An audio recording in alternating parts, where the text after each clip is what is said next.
Hello, नमस्कार, सत श्री अकाल, राधे राधे। मैं गुरांगी पुरोहित आप सभी प्यारे बच्चों का एक बार फिर से स्वागत करती हूँ एक और वीडियो में। और आज हम बात करने वाले हैं आपके फर्स्ट चैप्टर जिसको आप बोलते हो जीवों में जनन।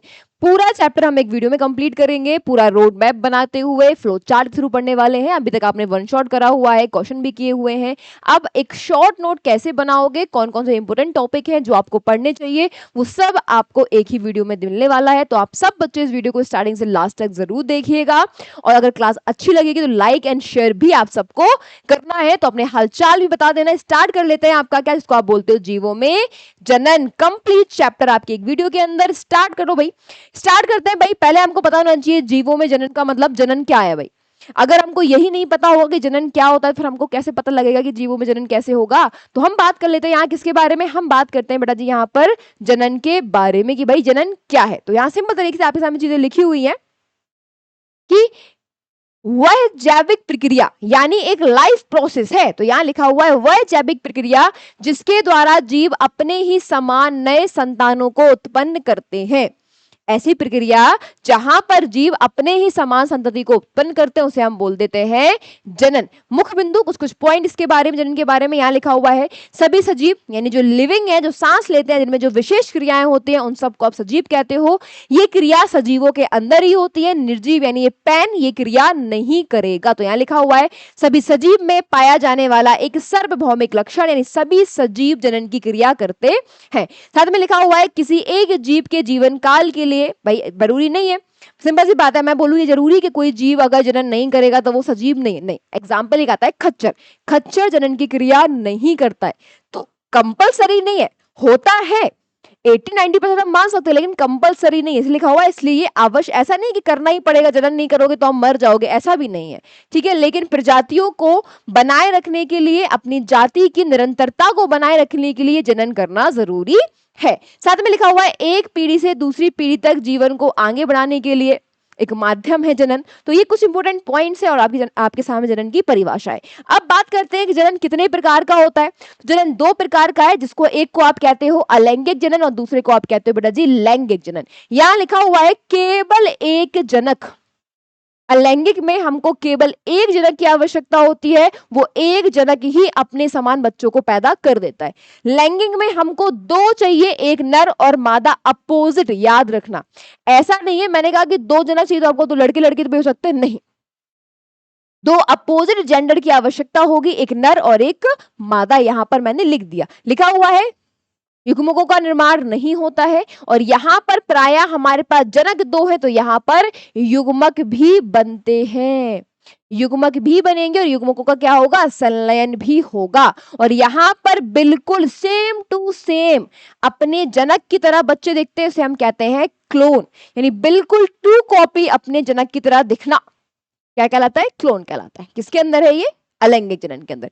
यहां पर ऐसा नहीं है, यहां पर जेनेटिक मटेरियल का ट्रांसफर होता है तो यहां पर भिन्नताएं भी हमको देखने के लिए मिलती है, वेरिएशन यहां पर होती है। यहां पर कुछ एग्जांपल है, मतलब कुछ विधियां हैं, जैसे आप विखंडन कह रहे हो, मुक्लन कह रहे हो, खंडन कह रहे हो, है ना, बीजाणु जनन कह रहे हो, बढ़ती प्रजनन कह रहे हो। ये कुछ विधियां हैं जिनके द्वारा अलैंगिक जनन किया जाता है। लेकिन अगर हम यहाँ बात, तो यहाँ पर हमारे पास क्या होगा, हमारे पास होगा निषेचन की पूर्व घटनाएं, निषेचन और निषेचन की पश्च घटना। तो यहां लिखा हुआ है प्री फर्टिलाइजेशन, फर्टिलाइजेशन और पोस्ट फर्टिलाइजेशन, ठीक है। तो ये तीन हमारे में विधियां होती है और यहाँ पर भी आपकी अलग अलग विधियां लिखी हुई हैं। स्टार्ट करेंगे हम किसके बारे में, स्टार्ट करेंगे हम अलैंगिक जनन के बारे में। किसके बारे में, अलैंगिक। इसकी पहली विधि से हम कहते हैं विखंडन या फ्यूजन। विखंडन में क्या होता है, विखंडन में होता है कि एक कोश का डिवीजन करके, एक कोश का विभाजन जैसे ही होगा वो अपने समान दो संतति में बट जाती है, यानी एक से दो संतानों का बट जाना है, दो से ज्यादा भी हो सकता है। जब कोई जीव दो या दो से अधिक भागों में बढ़ जाता है और बटे हुए भाग नए संतान में परिवर्तित हो जाए उसे हम कहते हैं विखंडन। विखंडन दो प्रकार का, इसे हम कहते हैं द्विविखंडन और एक बहुविखंडन।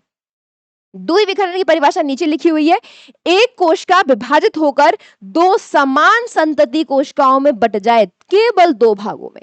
जब दो भागों में बट जाती है तो उसे हम कहते हैं क्या, उसे हम कहते हैं द्विविखंडन। एग्जाम्पल अमीबा है, पैरामीशियम है, बैक्टीरिया है, यूग्लिना है, लेस्मानिया है, ये सारे इसके एग्जाम्पल में आते हैं। भाई अगर बात करें बहुविखंडन, तो बहुविखंडन का मतलब होता है एक जनक बहुत सारे जब इनमें डिवीजन होगा तो दो से अधिक कोशिकाओं में या दो से अधिक संतति में डिवाइड हो जाता है, उसे हम कहते हैं बहुविखंडन। एग्जाम्पल आपके में दिया हुआ है प्लाज्मोडियम, जिससे आप बोलते हो मलेरिया का परजीवी। तो आपको दोनों के एग्जाम्पल याद करने हैं। द्विविखंडन में आता है आपका अमीबा और बहुविखंडन में आता है आपका प्लाज्मोडियम। ठीक है, इसके बाद बात करते हैं मुकुलन की।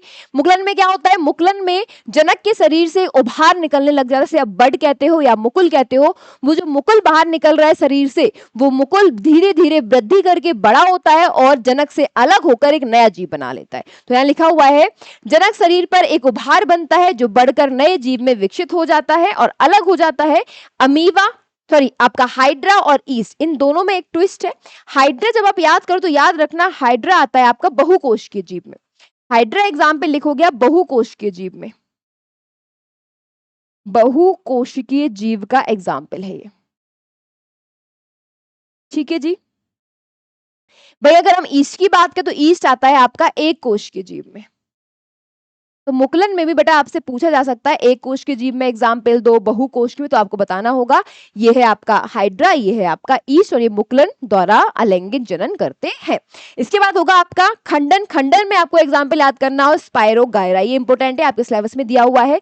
जनक के शरीर या जनक का शरीर दो या दो से अधिक टुकड़ों में टूट जाता है और प्रत्येक टुकड़ा वृद्धि कर कर, लिखा हुआ है ये देखो आपका स्पायरोगायरा है, टूट गया है और टूट के नए जो टूटे हुए भाग हैं उनसे नया स्पायरोगायरा बन गया।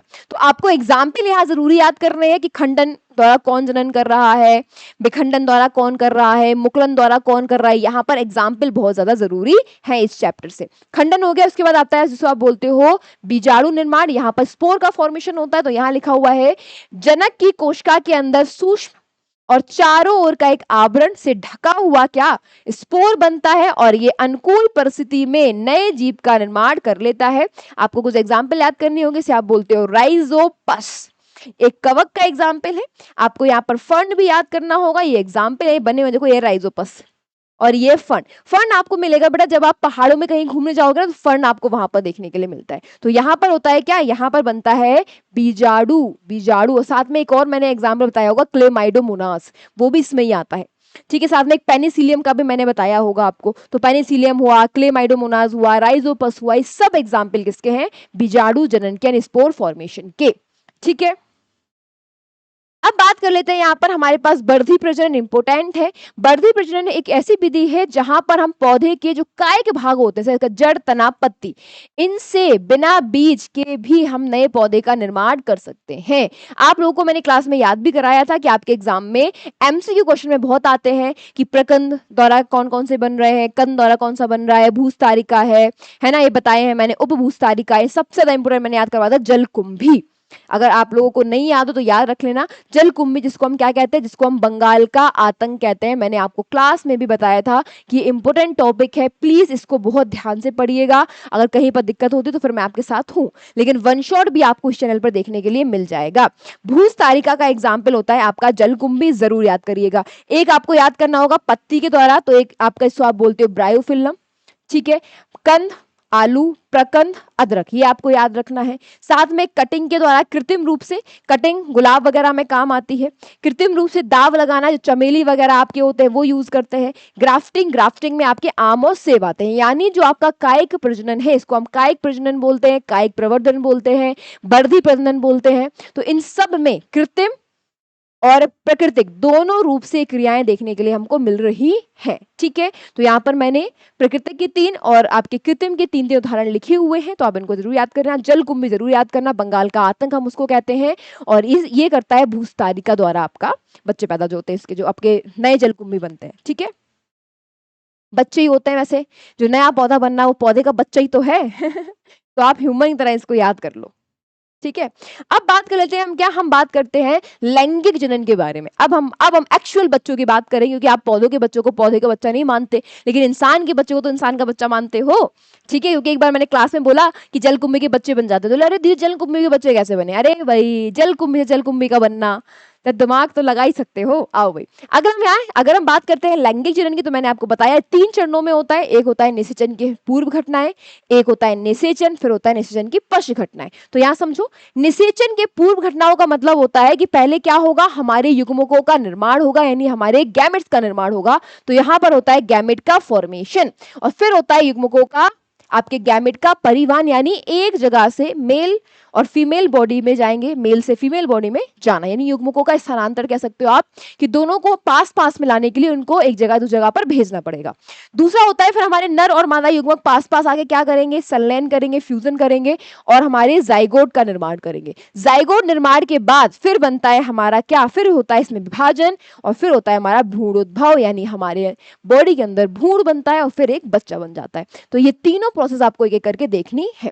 सबसे पहले पढ़ लेते हैं भाई कि जब लैंगिक जनन की हम बात करें तो प्लांट में भी लैंगिक जनन होता है। तो यहाँ पर एक लिंगी, द्विलिंगी, ये आपको पढ़ने पड़ेंगे। तो यहाँ पर एक और मैंने नई हेडिंग जोड़ी हुई है, वो आप देख लीजिएगा। एक लिंगी मतलब जब नर और मादा जननांग कैसे हो, अलग अलग हो, और मनुष्य इसका एक बहुत ही फेमस सा एग्जाम्पल है, और एनिमल में भी यही देखने के लिए मिलता है। साथ में आपका पपीता है ना, पपीता हुआ, सहतूत हुआ, तरबूज हुआ, ये सब कैसे एक लिंगी है, जहां पर नर और मादा अलग अलग होंगे। ठीक है, बात करें उभयलिंगी से, हम द्विलिंगी भी कहते हैं। एक ही जीव पर नर और मादा दोनों उपस्थित हों, जैसे आपका केचुआ है, स्पंज है, हाइड्रा है, फीताकृमि है, ये सब किसके एग्जाम्पल है, सारे एग्जाम्पल आते हैं आपके उभयलिंगी के। फिर आता है एक ग्राही, यहां पर है देखो भाई, पौधों में नर और मादा दोनों पुष्प एक ही पौधों पर होंगे, यानी पौधा एक है, पौधा एक है, लेकिन नर पुष्प और मादा पुष्प अलग अलग है, फूल अलग अलग है, लेकिन एक ही पुष्प पर है, उसे हम बोलते हैं एक ग्राही। ठीक है, अब यहाँ पर मक्का, ककड़ी, नारियल, ये सारे एग्जाम्पल किसके आते हैं, एक ग्राही के आते हैं। इसे हम एक लिंगाश्रय भी कहते हैं, मैंने आपको याद करवाया है। ठीक है, और लिखवाया भी आया नोट्स में। अब बात कर लेते हैं यहाँ पर क्या, युग्मकों का निर्माण। अब हमारे पास क्या बनेंगे, हमारे गैमेट्स बनेंगे। गैमेट्स आपको पता है कैसे होते हैं, एन होते हैं। ह्यूमन बॉडी 2n होती है, और इसमें होता है अर्धसूत्री विभाजन, जब जाके हमारे गैमेट बन रहे होते हैं। आपको सेकंड और थर्ड चैप्टर में यही पढ़ना है ना, जहां पर हमें गैमेट का फॉर्मेशन करना है। पुष्पीय पात्रों में पुष्प के बारे में पढ़ेंगे, मानव जनन में मानव के बारे में पढ़ेंगे। ठीक है, तो यहाँ लिखा हुआ है युग्मक बनाने की प्रक्रिया, कोश का विभाजन, जीव के गुणसूत्रों को एन कर देते हैं या एन करते हैं। एन मतलब होता है आपका आगुणित, और 2n का मतलब होता है द्विगुणित। 2n जनन कोशिका, जो हमारी जनक की कोशिका होती है, वो कैसी होती है, वो 2n होती है। इसमें अर्धसूत्री विभाजन होगा और युग्मक का निर्माण होगा। अगर कोई शरीर, किसी जीव का शरीर ऐसा है जो पहले से ही एन है, शरीर ही एन है, शैवाल होते हैं बहुत सारे, इनका शरीर एन होता है, हमारा 2n है, इसलिए हमें क्या हो रहा है, अर्धसूत्री विभाजन हो रहा है। लेकिन शैवाल का शरीर कैसा है, शैवाल का शरीर पहले से एन है, तो वहां पर क्या होता है, समसूत्री विभाजन होगा और एन ही युग्मक बनेंगे। जैसे आपके पास शैवाल है, कवक है, इसके फेमस से एग्जाम्पल है। तो याद रखना, अगर किसी का शरीर 2n है तो उसमें अर्धसूत्री विभाजन के द्वारा युग्मक बनेगा। किसी का शरीर n है तो उसमें समसूत्री विभाजन के द्वारा क्या बनता है, युग्मक बनता है। एग्जाम्पल भी मैंने आपको यहाँ पर लिख दिए हैं। अब युग्मकों के प्रकार होते हैं, एक जिसको आप कहते हो सम युग्मक और जिसको आप कहते हो विषम युग्मक। आप सबसे रिक्वेस्ट है, जो भी बच्चा रिकॉर्डेड वीडियो देख रहा है, रिक्वेस्ट ये है आपसे, इंग्लिश के नाम भी प्लीज याद करिएगा। मैंने हर जगह पर इंग्लिश के नाम दे रखे हैं जब आप वीडियो देखो, क्योंकि बिहार बोर्ड में स्पेशल इंग्लिश के वर्डों को हिंदी में लिख के दे देते हैं। तो प्लीज परेशान, और बच्चा परेशान ही वही होता है, तो आप परेशान ना हो इसलिए मैं आपको बता रही हूँ। प्लीज विशेष रूप से ध्यान देगा, इंग्लिश वर्डों को याद करिएगा और उनको हिंदी में लिख के प्रैक्टिस कर लो, क्योंकि हिंदी में लिख के देगा वो आपको। ठीक है, सम युग्मक का मतलब होता है जहां नर और मादा युग्मक बिल्कुल समान समान लगे, देखो बिल्कुल सेम सेम हो। ठीक है, और विषम युग्मक का मतलब होता है जहां पर नर और मादा युग्मक दोनों ही कैसे हो, अलग अलग। हम लोगों के अंदर ऐसा ही होता है कि हमारा ओवा अलग दिखता है और हमारा शुक्राणु अलग दिखता है। अब यहाँ एग्जाम्पल देख लो, कुछ शैवाल ऐसे हैं जिनमें युग्मक मादा और नर युग्मक बिल्कुल सेम लगते हैं। लेकिन अगर हम ह्यूमन की बात करें तो ह्यूमन में अंडाणु, जो आपका अंडकोश का है, और आपका शुक्राणु दोनों ही अलग अलग होते हैं। केचुआ, स्पंज, हाइड्रा, फीताकृमि, नारियल, सारे एग्जाम्पल किसके हैं, आपके विषम युग्मक के, यानी जहां पर युग्मकों का आकार, उनकी संरचना बिल्कुल अलग होती है। आपके एग्जाम में आया हुआ क्वेश्चन है, तो ये PYQ क्वेश्चन रहा है, तो इसको आप जरूर देखिएगा। इसके बाद करते हैं निषेचन। निषेचन में क्या होगा भाई, हमने क्या पढ़ लिया, निषेचन पक्ष घटनाएं पढ़ ली, ठीक है। युग्मकों को एक दूसरे के पास ले गए, फीमेल बॉडी में और मेल बॉडी में, प्लांट में और एनिमल में आप पढ़ चुके हो, इनको डीप में हमें पढ़ना होगा आपके सेकंड और थर्ड चैप्टर में, ठीक है। यहाँ बात कर लेते हैं स्थान की, कहाँ कहाँ पर, तो आप कहोगे सिंपल सी बात है, देखो नर और मादा युग्मक आपस में मिलेंगे और क्या बनाएंगे, हमारे पास 2 एंड जाइगोट का निर्माण होगा। स्थान देख लो, क्योंकि आपको पता है निषेचन 2 प्रकार का होता है, आंतरिक और बाह्य निषेचन, दोनों आप पढ़ोगे यहाँ पर। स्थान बाह्य निषेचन और आंतरिक निषेचन, बाह्य का क्या होगा, जीव के शरीर के बाहर यानी जल में, आंतरिक का होगा शरीर के अंदर। अब बात करें माध्यम क्या है, तो आप कहोगे जलीय आवास, जहां पर ये रह रहे हैं यानी पानी, और ये क्या होगा, स्थल, और कुछ जलीय जीव भी हो सकते हैं। बात करें युग्मकों की संख्या, तो यहाँ पर बहुत अधिक होती है क्योंकि हानि ज्यादा है, यहाँ पर कम है और सुरक्षित रहते हैं क्योंकि ये बॉडी के अंदर है इसीलिए। बात करते हैं उदाहरण, तो भाई मेढक इंपोर्टेंट है, पूछा गया है, मछली, जलीय जीव, साथ में अगर हम बात करें आंतरिक तो मनुष्य हुए, सरीसृप हुए, पक्षी हुए, स्तनधारी हुए, ये सब करते हैं आंतरिक निषेचन। इससे अच्छा शॉर्ट नोट आपको इस चैप्टर का मिल नहीं सकता है। मैंने सारे चैप्टर को एक जगह पर समराइज कर दिया है। वन शॉट आपने देखा होगा, रिकॉर्डर देख लोगे, चैप्टर चुटकियों में याद हो जाएगा। इसके बाद बात करते हैं क्या, ये बहुत इंपॉर्टेंट है, पूछा गया है तो इंपॉर्टेंट लगा लो, जिसे आप बोलते हो आनुषेक फलन। क्वेश्चन जरूरी है, तो यहां लिखा हुआ है बिना निषेचन के मादा युग्मक मतलब मदर, और फीमेल की बात कर रहे हैं कि बिना निषेचन के मादा या माता युग्मक अंडाणु से सीधे नए जीव का विकास नर युग्मक की आवश्यकता नहीं है। यानी यहाँ पर किसी प्रकार का निषेचन नहीं हो रहा है, यहाँ पर हमें नर युग्मक की आवश्यकता नहीं है, यहाँ पर केवल हमको चाहिए मादा युग्मक सीधे ही नए जीव का विकास कर लेगा। और यहाँ पर सबसे अच्छा एग्जाम्पल आपका जो आता है वो आता है मधुमक्खी, नर युग्मक, जिसे आप ड्रोन कहते हो, ठीक है। ये आपका सबसे कॉमन सा एग्जाम्पल है। आपकी कुछ छिपकलियां भी होती हैं, वैसे आपको यहाँ पर एक ही याद रखना है, याद रखोगे आपका काम चल जाएगा, ठीक है जी। इसके बाद हमारे पास होगा, हमारा निश्चय हो गया क्योंकि वहां क्या बन गया, जाइगोट बन गया। अब होगा जाइगोट से भ्रूण का निर्माण, फिर बनेगा पूरा शरीर। तो यहाँ पर हमारे पास क्या है, हमारे पास हमारा जाइगोट है, 2n में है, डिवीजन होगा, डिवीजन के बाद हमारे पास क्या बनेगा, भ्रूण बनेगा, और भ्रूण के बाद बनेगा हमारा एक पूरा जीव, इसे आप भ्रूणोद्भव कहते हो, जब हमारे भ्रूण का निर्माण हो रहा होता है। लिखा हुआ है युग्मक की कोशिका में विभाजन के बाद व कोशिका में क्या होता है, विभेदन होता है। ये प्रक्रिया के द्वारा विभाजन होगा, विभेदन होगा, और भ्रूण की विभिन्न ऊतक व अंगों का निर्माण होने लग जाएगा। यानी भ्रूण के अंदर बहुत सारे ऊतक बनने लगेंगे और उसके अंगों का निर्माण धीरे धीरे होने लग जाएगा।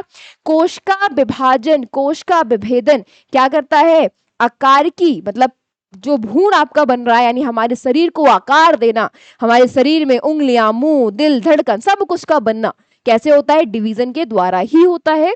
थोड़ा सा इंतजार करिएगा, आपको इसके बारे में पूरी डिटेल मिलेगी। आपको अगर ह्यूमन की बात करें तो थर्ड चैप्टर को आप बोलते हो मानव जनन, वहां में हमें डिटेल में इसके बारे में पढ़ना है, ठीक है जी। इसके बाद बात करेंगे, हमारे पास बच्चा बन गया, भ्रूण बन गया। अब यहाँ पर भी बच्चा पैदा करने के 2 तरीके होते हैं, कोई अंडा देता है और कोई डायरेक्ट बच्चा देता है। तो यहाँ पर वही लिखा हुआ है कि जब नर और मादा के संलयन से हमारे पास जाइगोट का निर्माण हो गया है, तो एक होते से आप बोलते हैं अंडप्रजक और दूसरे को बोलते हैं जरायुज। अंडप्रजक का मतलब होता है जो क्या दे, अंडे दे। तो यहाँ लिखा हुआ है मादा शरीर से निषेचित अंडा बाहर निकलता है या बाहर देती है, और भ्रूण का विकास शरीर के बाहर होता है यानी अंडे के अंदर होता है। एग्जाम्पल, पक्षी, मुर्गी, सरीसृप, छिपकली, सांप, अधिकतर मछलियां भी क्या करती है, अंडे को अंडा देती है, बच्चा नहीं देती डायरेक्ट।